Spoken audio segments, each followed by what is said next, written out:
오늘 읽은 이 말씀을 보면 우리 14절 말씀을 중심으로 제가 여러분과 함께 말씀을 나누려고 하는데요. 사도 바울을 통해서 기록된 이 하나님 말씀, 로마에 있는 교회들에게 주시고자 하는 말씀이죠. 근데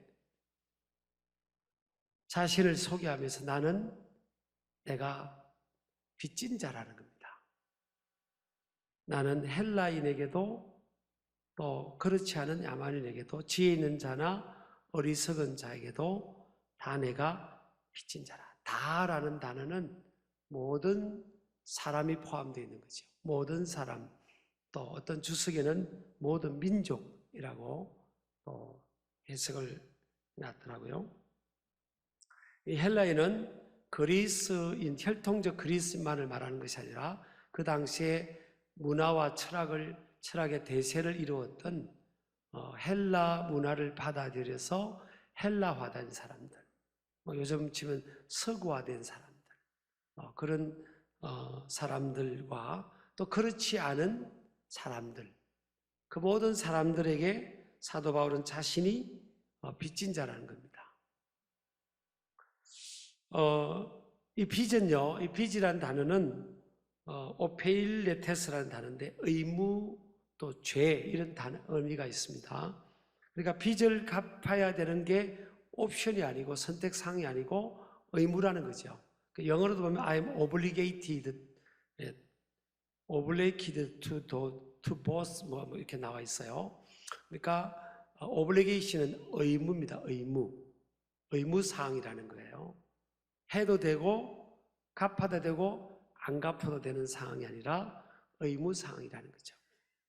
이것을 의무를 감당하지 않았을 때는 그에 대한 또 형벌이나 처벌도 감당해야 되는, 우리 사회도 그렇잖아요. 그렇게 표현을 하고 있습니다. 근데 사실 이 사도 바울은 남에게 빚질 그런 배경을 가진 사람이 아니에요.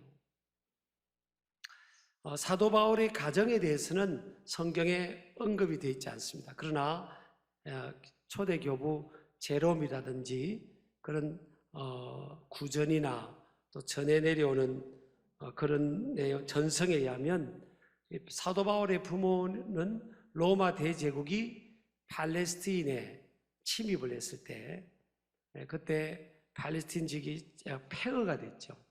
그때 이제 재산을 정리해서 다소라는 곳, 대학 도시이고 그 당시에 문화와 예술의 중심지인 다소로 이주를 하게 됩니다. 사도 바울은 거기서 자라게 되는데, 태어날 때부터 사도 바울은 사도행전 16장과 22장에 보니까 그는 태어나면서부터 로마 시민권을 가졌다. 뭐라고요? 로마 시민권을 가졌다. 이렇게 표현을 하고 있어요. 그러니까 그 당시에 천부장도, 1000명의 부하를 거느리는 이 천부장도 로마 시민권을 자기가 나중에 돈을 통해서 샀다, 그렇게 나와 있어요. 그런데 사도 바울은 태어나면서부터 로마 시민권자였으니까 그렇게 되려면 그 부모의 사회적 지위라든지 재산이 굉장히 많았을 것이다. 이제 그렇게 전해 내려오고 있습니다. 그래서 사도 바울이 거기서 성장하다가 이제 예루살렘의 힐렐의 손자인 그 당시에 가장 뛰어난 율법학자였던 가말리엘이라는 사람의 제자로 문화에 들어가서 교육을 받습니다. 이 가말리엘 문화가 그 당시에 가장 뛰어난, 알아주는 학문적 배경을 가진 학파입니다. 그리고 그는 바리새파가 되었고요, 또 종교적 지도자가 되었고, 그러니까 사회적 지위로라든지 돈을 가진 거라든지 학문적 수준이라든지 또 태어나면서부터 로마 시민권이라는 것은 대단한 배경입니다. 그런 거라든지 어디 누구와도 견주어도, 세상적으로 견주어도 비할 게 없는 거예요. 그리고 또 히브리인 중에 히브리인이었고, 또 베냐민 지파였어요. 베냐민 지파는 유다 지파와 항상 하나가 돼서 남유다를 이루었잖아요. 그러니까 정통 혈통의 정통 그 나라와 국가적 민족적 중심 주류를 이루는 그 속에서 자랐고 혈통이 또 섞이지 않았고 모든 면에 흠잡힐 데가 없는 그런 사람이었죠. 빚을 질 이유가 없어요. 근데 사도 바울이 예수님을 만나게 되잖아요. 사도행전 9장에서 강한 하나님의 임재와 초자연적 임재 속에 그가 꼬꾸라지고 예수님의 음성을 듣습니다. 네가 왜 나를 핍박하느냐 그러면서 음성을 듣게 되죠. 그리고 사도 바울은 회심이 일어나고 또 아나니아의 목회자의 안수를 받고 성령 충만함을 경험하고 그는 아라비아 광야로 또 가서 깊이 구약 말씀을 묵상하고 기도를 깊이 하는 가운데 복음을 깨닫게 됩니다. 복음에 대해서 열리게 되죠. 하나님 말씀에 대해서 열리게 됩니다. 그래서 신약 성경을요 13권을 기록할 정도로 굉장히 큰 은혜를 받습니다. 그렇게 되고 사도 바울이 이제 사울이라는 이름에서 모든 것을 갖춘 높은 자였죠. 그가 예수님 만나고 변화되고 은혜를 받고부터는 이제 이름이 바울로 바뀝니다. 이 바울의 헬라식 이름의 의미는 작다. 따라합시다. 작다. 그러니까 사회적으로 모든 면에 큰 자였던 그가 예수님을 만나고부터는 작은 자로 이름이 바뀝니다. 여러분 대부분 우리가요 뭐든지 이렇게 자기를 드러내고 싶고 그러잖아요. 근데 사도 바울은 예수님 만나고 나서 작은 자가 됩니다. 그리고 빌립보서 3장 7절에서 9절까지 보면 자기가 그전에 과거에 사회적으로도 학문적으로도 또 어떤 물질 또 가정의 배경 이런 또 신앙의 어떤 그런 흘러오는 정통성 이런 모든 것들을 그는 다 배설물로 예수님과의 만남과 예수님을 내가 소유하는 데서는 모든 것을 배설물로 여긴다. 가장 작고 하찮은 것으로 여긴다. 그렇게 가치관이 바뀝니다. 그는 예루살렘을 중심으로 그냥 머물기만 해도요 자기가 이미 물려받아진 그런 배경도 좋고 이미 예루살렘에 있기만 해도 사람들에게 존경받는 종교 지도자로 그렇게 살아갈 수 있고 그냥 누릴 수 있는 상황이에요. 그런데 그는 그 길이 아닌 오늘 성경에 보니까 빚진 자의 길을 선택합니다. 그리고 한두 사람에게만 빚져도요 잠을 잘 수가 없는데 모든 사람에게 빚진 자가 되어 있다는 거예요. 모든 사람에게 빚진 자. 여러분 제가 아까 말씀드렸잖아요. 빚지면 채권자에게 할 말을 못하고 낮은 자세를 취할 수밖에 없는 거예요. 사도 바울은 얼마든지 큰 소리 칠 수 있고요. 얼마든지 자기 주장할 수 있고 이미 힘이 있는 사람입니다. 근데 그 힘을 빚을 갚아야 되니까 빚쟁이니까 자기는 그 힘을 쓰지 않겠다는 거예요. 다 배설물로 예수 그리스도의 복음을 위해서는 배설물로 여기고 모든 사람에게 나는 빚쟁이로 살아가겠다. 그렇게 선포를 하고 고백하고 그 인생의 방향을 설정합니다. 근데 오늘 성경에 보면 이 사도 바울이 고린도에서 로마서를 하나님의 성령의 감동으로 써서 로마 교회에게 수신자가 로마 교회인데요. 사실은 사도 바울이 로마서를 쓸 때 로마 교회 성도들을 만난 적이 없어요. 로마 교회 성도들 몰라요. 그냥 들어서만 아는 거예요. 그런데 여러분 16장 로마서가 여러분 16장까지 있습니다. 여러분 한 번도 내가 만나지 못한 사람 누군가로부터 듣기만 한 그 사람을 위해서 이렇게 장문의 편지를 씁니다. 물론 하나님의 놀라운 임재 가운데 이 말씀이 성령의 감동으로 기록이 됐지만 이 분량을 보세요, 여러분.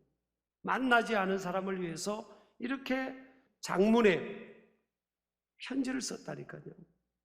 그리고 오늘 성경에 여러분 9절에 보면요, 9절 뒤에 부분 보세요. 항상 내 기도에 쉬지 않고 너희를 말하며, 한 번도 만나지 않은 로마 교회와 로마의 지역의 부흥을 위해서 그는 매일 쉬지 않고 그들을 위해서 기도했다고 했습니다. 이것이 하나님이 내가 이렇게 기도 생활한 것이 나의 정인이 된다. 여러분, 이 사도 바울을 통해 기록된 이 서신서를 보면요, 꼭 그 수신자에게 내가 매일 너희들을 위해서 기도한다, 항상 너희들을 위해서 기도한다, 뭐 디모데를 위해서도, 디도를 위해서도, 골로새에 있는 교회 성도를 위해서, 에베소를 위해서도, 데살로니가에 있는 교회를 위해서도 항상 그렇게 합니다. 이 사도 바울은 가봤던 가봤지 않았던, 그가 사역을 했던 사역을 하지 않았던 그곳을 위해서 항상 기도하는 사람이었어요. 그리고 사도 바울 속에는요, 이 5대양 6대주가 있는 겁니다. 전 세계 영혼, 모든 사람들에게 내가 빚을 갚아야 된다. 이 빚은요, 복음의 빚입니다. 복음. 예수 그리스도의 구속의 은혜, 은총으로 인해 주어진 이 복음의 빚, 하나님의 사랑의 빚을 내가 갚아야 된다. 그것이 내가 살아가는 삶의 최고의 가치고 우선순위다. 이렇게 사도 바울이 바뀌게 된 거예요. 이것은 해도 되고 하지 말아도 되는 게 아니에요. 그래서 반드시 해야 될 오블리게이션, 옵션이 아닙니다. 여러분이 예수님을 인격적으로 또 뜨겁게 만난 사람들은요, 공통적으로 이런 반응을 나타내고 이런 변화가 일어나게 돼요. 가치관의 변화뿐만 아니라 삶의 전반적인 전 영역의 변화가 일어나고 방향성이 달라집니다. 그래서 살아도 주를 위해 살게 되고요, 먹든지 마시든지 무엇을 하든지 간에 하나님의 영광을 위한 삶을 살아가는데, 그 영광은, 하나님의 관심은 잃어버린 자를 찾아 구원하는 거거든요. 복음을 전하고 구원의 복음이 전거되어서 그 잃어버린 영혼들, 하나님 품을 떠난 영혼들을 구원하는 그 일을 위해서 나는 빚쟁이로 살겠다는 거예요. 나는 내게 주어진 자유를 다 구가하지 않고 그 복음을 전하기 위한 그 복음의 빚을 갚는 일에 내 인생을 그렇게 방향을 정하고 살아가겠다. 그 고백입니다. 여러분, 이게요, 참 그릇이 크잖아요. 사도 바울의 그릇이 참 커요. 하나님께서 구약이든 신약이든 가만히 보면요, 어떤 사람을 부를 때 내가 너를 어떤 위치까지 출세시켜 주겠다, 뭐 내가 너에게 얼마만큼의 재산을 허용해 주겠다, 이렇게 하나님께서 말씀하지 않아요. 아브라함, 이삭, 야곱, 한번 따라해 볼까요? 시작. 아브라함, 이삭, 야곱. 여러분, 줄 잘 써야 됩니다. 아브라함, 이스마엘, 에서, 이렇게 하면 안 돼요. 참 어떤 사람 줄을 잘 못 써요. 다시 시작. 아브라함, 이삭, 야곱이잖아요. 그 다음에 요셉, 계속 이어지는 거 아닙니까? 다윗, 뭐 이렇게 쭉 이어지는 거잖아요. 뭐 다니엘, 뭐 에스더, 다 이렇게 이어지는 거잖아요. 근데 하나님께서 아브라함, 이삭, 야곱을 부르시면서 또 그에게 약속을 주는데, 약속의 내용이 똑같아요. 아브라함에게 주신 약속이나 이삭에게 주신 약속이나 야곱에게 주신 약속이 똑같습니다. 자, 한 예로 창세기 28장 14절을 보세요. 내 자손이 땅의 티끌같이 되어 내가 서쪽과 동쪽과 북쪽과 남쪽으로 퍼져나갈지며 땅의 모든 족속이 너와 내 자손으로 말미암아 복을 받으리라. 똑같잖아요. 아브라함에게도 창세기 15장에 보면 너는 동서남북을 바라보라, 내가 네 보이는 땅을 내가 다 주고 너와 내 자손에게 주겠다 그랬잖아요. 똑같은 내용이에요. 자, 여기서 우리가 주목해야 할 것은 뭐예요? 너와 내 자손으로 말미암아 누가 복을 받는다는 거예요? 땅의 모든 족속이, 네 가정의 가족들 이렇게 말하지 않고 땅의 모든 족속이, 그리고 동서남북으로 퍼져나간다. 퍼져나가는데 땅의 모든 족속이 너와 내 자손으로 말미암아 복을 받으리라. 자, 이건 하나님의 약속이기도 하고 하나님이 그들을 부르시면서 주어지는 사명이기도 하거든요. 아브라함과 이삭과 야곱과 그 자손들을 통해서 많은 곳에 모든 족속이 복을 받는다는 것은 돈을 이렇게 주어서 복 받는다는 게 아니에요. 그리고 많은 자손들을, 세계 모든 사람들 너희들이 생물학적으로 낳아서 그렇게 많아진다는 그게 아닙니다. 이것은요, 따라합시다. 신앙의 부흥. 하나님께서 아브라함 한 사람을 부르실 때 아브라함을 통해서 전 세계 영혼들이 하나님께로 돌아오는 환상을 보고 비전을 보고 구원을 받는 그것을 하나님께서 보신 거죠. 그래서 너는 열국의 아비가 된다. 너는 you'll be the fountain of the blessing. You'll be the father of all nations. 너는 모든 나라의 아버지가 된다는 겁니다. 어떻게 모든 나라의 아버지가 되냐? 아브라함을 통해 시작된 그 신앙의 역사가, 이 신앙의 부흥의 역사가 모든 나라에게도 번져가서 모든 나라 사람들이 하나님을 믿게 되는 그 부흥의 역사를 하나님은 믿음으로 바라보신 거예요. 그리고 아브라함에게 그 미션, 사명을 주셨고요.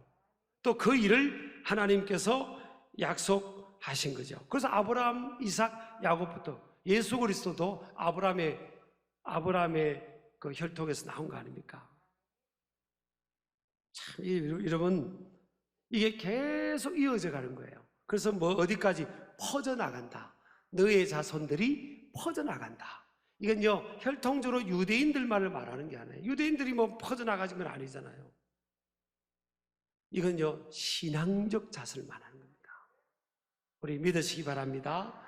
하나님께서 아브라함을 부르시면서 아브라함을 통해서 그 신앙이 계속 퍼져나가고 그 자손들을 통해서 퍼져나가서 전 온 세상, 아담과 하와의 타락을 통해서 하나님의 품을 떠났던 온 세상 사람들이 하나님께로 돌아오는 것을 하나님께서 원하시는 거예요. 이 환상을 아브라함이 받고 아브라함에게 약속했고 이삭과 야곱에게 약속한 이 환상을 바울이 본 겁니다. 바울이 본 거예요. 여러분, 사도 바울 2000년 지나서 사도 바울 위대한 2000년 교회 역사의 가장 위대한 별이 됐지 않습니까? 저는 우리 신길교회가 저를 포함해서 우리가 어떻게 가야, 어느 길로 가야 될까? 우리도 복음의 빚진 자의 길을 가야 된다. 하나님께서 이렇게 많은 우리 한국교회, 이 나라의 민족 이런 많은 복을 주시는데 이 축복이 흘러가야지. 이 복음의 연총이 흘러가게 하더라고 하나님 우리에게 맡겨주신 거지 우리 안에 머물라고 주신 게 아니거든요. 사도 바울도 다 내려놓았잖아요. 빚진 자로 살아가는 겁니다. 나는 빚진 자다. 그때부터 하나님이 함께 해주는 거예요. 여러분, 이 세상 한복판에 살아가는 저와 여러분들, 남은 생에 내 인생의 최고의 가치는 뭔가? 나는 정말 빚진 자인가? 여러분, 가까운 곳에서부터 가족 중에 믿지 않는 자나 믿음 약한 자나 자녀들나 배우자가 믿음 약하면 그 빚진 자로 살아가야 됩니다. 여러분이 큰 소리 치면 안 됩니다.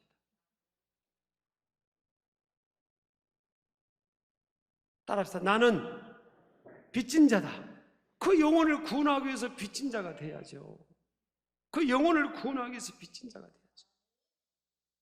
직장 동료들 앞에서 그 영혼들을 구원하기 위해서라면 우리가 빚진 자처럼, 채무자처럼 살아가야 되는 겁니다. 사랑으로 낮은 자에서 섬기는 거예요. 힘이 있어도 내려놓고 빚진 자로 살면 세월이 지나서 열매가 맺어져요. 그리고 하나님께서 때가 되면 이렇게 높여주시는 겁니다. 저는 우리 여름에도 이제 청소년들이 몰려올 것이고 코로나 상황이라 좀 우리가 부담은 되지만요, 기도 많이 해야 되겠지만 다음 세대뿐만 아니라 우리 교회는 계속적으로 5대양육대죠. 사도 바울이 에베소에서 딱 3년 있었어요. 그는 사도였기 때문에 한 교회의 목회자가 아닙니다. 그는 전 세계를 아우르는 사도입니다. 저는 제 마음에 이 지역사회, 이 나라 민족, 저도 5대양육대주에 대한 끊임없는 부담이 있어요. 또 우리가 가는 곳에 하나님이 참 신기하게도 역사가 일어나요.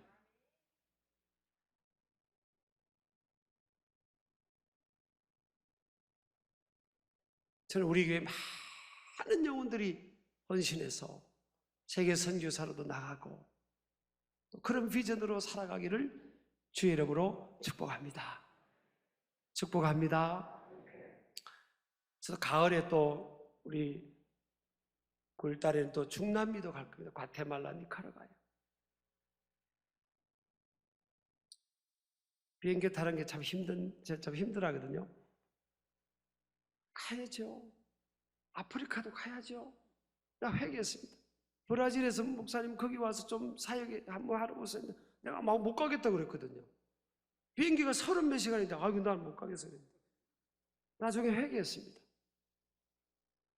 아니 사도 바울은 지금 걷다시피 하고 노를 저는 배 타고 가는데도 그렇게 전 세계를 그러고 있는데, 아니 젊은 목사가 지금 30몇 시간이라고 해서 아이고 나 뭔데요? 그게 말이 된다는 겁니다. 하나님의 뜻 안에서 우리 인생의 남은 인생의 시간 우리 게 아니잖아요. 하나님의 복을 흘려보내야 되는데, 복음을 흘려보내야 되는데, 우리 아멘 하시기 바랍니다. 우리가 호흡하고 살아있는 이 순간은 아직 사명이 있는 겁니다. 저와 여러분이 사명이 있는 동안 복음의 빚진 자로 살아가는 거예요.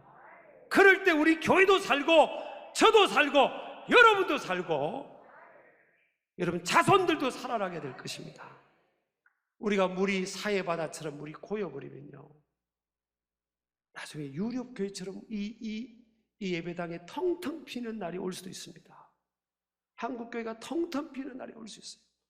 어려워도 힘이 들어도. 사실 여러분, 우리 믿음의 부모님 세대들보다 여러분 젊은 세대, 제가 딱 한마디 말할게요. 여러분 헌신이 작아요. 사실 일반적으로 부모님 세대 때 얼마나 못 살았는데요. 새끼 밥 먹는 게 힘들은데 얼마나 교회 사랑하고 주의 종의 리더십에 순종하는데, 지금 뭐 30, 40대, 50대 초반 얼마나 여러분 많이 배우는데 하나님 많이 복을 주는데, 여러분의 수준 못 따라옵니다. 이 믿음의 부모님 신앙은. 그거 여러분 그걸 배워야죠. 여러분 바짝 우리 신길교회는 엎드리고요, 빚진 자, 그래 내가 빚진 자지, 내가 배웠으면 얼마 배웠고 가지면 얼마 가지, 이게 내 거냐는 거예요. 흘려보내야지. 주님 우리를 써주세요. 주님을 위해서, 복음을 위해서 써주세요. 아니 80이 넘은 이 할아버지 장로님도 아프리카 가서 마지막은 선교하겠다고 그러더라고요. 제 자언에 갔더니 8이 넘은 장로님도 진짜 아프리카 가서 선교하겠다고 막. 아니 젊은 세대 좀 정신 차리자고요. 정신 차려야지. 우리만 생각하면, 그러니까 여러분 젊은 세대가 지금 약해지고 막 그렇게 되는 겁니다, 여러분. 그래서 세대를 떠나서 우리 아멘 하시기 바랍니다. 세대를 떠나서요, 이 복음의 빚진 자로 주여 써달라고 기도하는 저와 여러분들 제 이름으로 축복합니다.